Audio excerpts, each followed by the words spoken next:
નમસ્કાર ખેડૂત મિત્રો, સ્વાગત છે તમારું ફરીથી મારા એક નવા લેટેસ્ટ વિડીયોમાં। આજના ટોપિકમાં આપણે વાત કરવાની છે સોયાબીનના પાકમાં જે દાણો બંધાવવાની અત્યારે અવસ્થા ચાલુ છે, તો તેમાં અત્યારે કયા વોટર સોલ્યુબલ ખાતરો આપવા, તેમજ એમાં અત્યારે જે ઈયળનો ઉપદ્રવ જોવા મળી રહ્યો છે, તો તેમાં આપણે કઈ દવાનો છંટકાવ કરવો અને કેનાથી ઈયળ છે 100% નિયંત્રણ થઈ શકે, તો તેના વિશે આપણે બેસ્ટ દવા વિશે વાત કરવાની છે। તો એવી આપણે ટોપ 5 દવા જે છે, જેથી કરીને એનું રિઝલ્ટ છે બેસ્ટમાં બેસ્ટ ખેડૂત મિત્રોને મળે, તો એ વિશે માહિતી આજના ટોપિકમાં આપવાની છે। તો વિડીયો છે પૂરેપૂરો ધ્યાનથી સાંભળજો, અને જે પણ ખેડૂત મિત્રો મારી આ યુટ્યુબ ચેનલમાં નવા હોય તે હમણાં જ ચેનલને સબસ્ક્રાઈબ કરી દેજો। જેમ કે અત્યારે ફોસ્ફરસ, સલ્ફર અને બોરોનની અત્યારે સોયાબીનના પાકમાં ખૂબ જરૂરી છે, અને તેમાં અત્યારે ઈયળ, મિલીબગ તેમજ ચૂસ્યા પ્રકારની જીવાતો છે એ વધુ પડતી જોવા મળી રહી છે, અને એમાં અત્યારે ખાસ કરીને ફૂગનાશકની અસર છે સોયાબીનમાં વધુ પડતી જોવા મળી રહી છે। તો તેમાં આપણે કઈ દવાનો છંટકાવ કરવો એ આજના ટોપિકમાં સંપૂર્ણ વાત કરવાની છે। તો આ ચેનલમાં જે પણ ખેડૂત મિત્રો નવા હોય એ હમણાં જ ચેનલ સબસ્ક્રાઈબ કરી દેજો। મારી આ યુટ્યુબ ચેનલનું નામ છે ખેતીની માહિતી A to Z and village life. તો આ ચેનલને હમણાં જ લાઈક કરો, શેર કરો અને સબસ્ક્રાઈબ કરી દો, જેથી કરીને તમને આ ખેતીવાડીને લગતી માહિતી છે સૌથી પહેલાં મળી રહે, અને એ પણ આપણે સાચી અને સચોટ માહિતી જ આપવામાં આવે છે। સૌથી પહેલાં આપણે એમાં જે ફોસ્ફરસ, પોટાશ અને સલ્ફરની અત્યારે ખૂબ જ મોટા પ્રમાણમાં જરૂરિયાત રહેતી હોય છે। એમાં અત્યારે દાણો બંધાવવાની અવસ્થાએ જો સલ્ફર, પોટાશને સમયસર મળી રહે ને તો ઉત્પાદનમાં આપણે ધાર્યું એવું મેળવી શકીએ છીએ। તો એમાં આપણે વાત કરીએ NPK 0050 જે પોટાશ આવે છે, તો એનું માપ છે આપણે 1 કિલો પેકિંગમાંથી 10 પંપ કરવાના છે। તો ખેડૂત મિત્રો આનો છંટકાવ છે આપણે કરવાનો ખૂબ જ જરૂરી છે। અત્યારે 70-75 દિવસે અવશ્ય આ છંટકાવ કરવો, અને સાથે એમાં 20% બોરોન છે એનો ઉપયોગ કરવાનો છે। બોરોનનું પણ ખૂબ જ અગત્યનો ભાગ ભજવે છે, જેથી કરીને આપણો દાણો છે એકદમ ચમકીલો લાઇટવાળો થાય છે, અને 0050 કે આપણે NPK એનાથી આપણે દાણો છે એકદમ વજનદાર અને ભરાવદાર કરવા માટે ઉપયોગમાં થાય છે। NPK ખાતર 0050 છે એમાંથી 1 કિલામાંથી 10 પંપ કરવાના છે, અને બોરોન 20% છે 150 ગ્રામમાંથી 10 પંપ કરવાના છે। તો આ બંને છે એ એકલું જ છંટકાવ કરવો, અને આગળ આપણે વાત કરીએ તો BASF કંપનીનું પ્રાયોક્ષા છે, તો એના 80 mlના પ્રમાણમાં આપણે 10 પંપ કરવાના છે, જેથી કરીને આપણે ફૂગનાશકમાં સારું એવું રિઝલ્ટ મળે છે।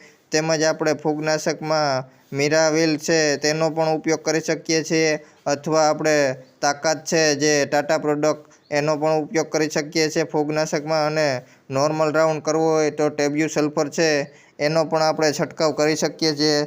જો આપણે ફૂગની વધુ પડતી અસર જોવા મળતી હોય તો BASF કંપનીનું પ્રાયોક્ષા છે એનો જ ઉપયોગ કરવો, એનું રિઝલ્ટ છે અત્યારે સોયાબીનના પાકમાં ખૂબ જ સારું એવું મળે છે। ફૂગનાશકનો જો ઓછો અટેક હોય તો જ આપણે ટેબ્યુ સલ્ફરનો અથવા તાકાત છે એનો ઉપયોગ કરવો। તેમજ આપણે ઈયળમાં વાત કરીએ તો કોરાજન છે, સોલોમન છે, તેમજ એમાં પ્રોક્લેમ મમરી છે, એમામેક્ટિન બેન્ઝોએટ 1.9% આવે છે। તો આ તમામ પ્રકારની દવા તમને ફોટોમાં જોવા મળી રહી છે, તેમાંથી એકનો ઉપયોગ કરવો। જો હેવી એટેક હોય તો જ અન્ય દવાનો ઉપયોગ કરવો, બાકી નોર્મલ એટેક હોય તો કોરાજનથી આપણે સારું એવું રિઝલ્ટ મળે છે। કોરાજનનું માપ છે એ 60 mlના પેકિંગમાંથી 10 પંપ કરવાના છે। તેમજ જો કોરાજનથી ઈયળ ન મળતી હોય તો સોલોમન છે, પ્રોક્લેમ મમરી છે, તેમજ આપણે એમામેક્ટિન બેન્ઝોએટ 1.9 છે તેનો ગમે એક દવાનો ઉપયોગ કરવો, જેથી કરીને આપણે તમામ પ્રકારની લીલી ઈયળ, કાબરી ઈયળ છે એનો નાશ થાય છે। વધુ પડતો હેવી એટેક હોય તો જ અન્ય દવાનો છંટકાવ કરવો, બાકી અત્યારે કોરાજનનું રિઝલ્ટ છે એ પણ ખેડૂત મિત્રોને મળતું નથી, તો એમાં આપણે બીજી અન્ય ટેકનિકલ દવા છે સાથે મિશ્રણ કરી અને ઘાટો સ્પ્રે કરવાથી સારું એવું રિઝલ્ટ મળે છે। ખેડૂત મિત્રો મિનિમમ 4 થી 5 પંપ તો 16 ગુંઠાના 1 વીઘે ઘાટો છંટકાવ કરશો ને તો જ સારું એવું રિઝલ્ટ મળશે।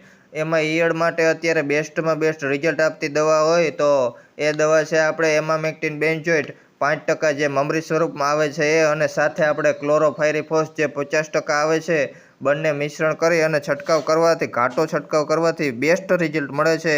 અને અત્યારે ખેડૂત મિત્રોને વરસાદી વાતાવરણના લીધે ઈયળ છે એ નીચે જમીનમાં ઉતરી જાય છે અને નીચેથી આપણે જે શીંગોને થતી હોય છે તો એ નીચેથી જ શીંગોને ખાય છે. તો એના માટે આપણે ભડકાનો પણ છંટકાવ કરી શકીએ છીએ.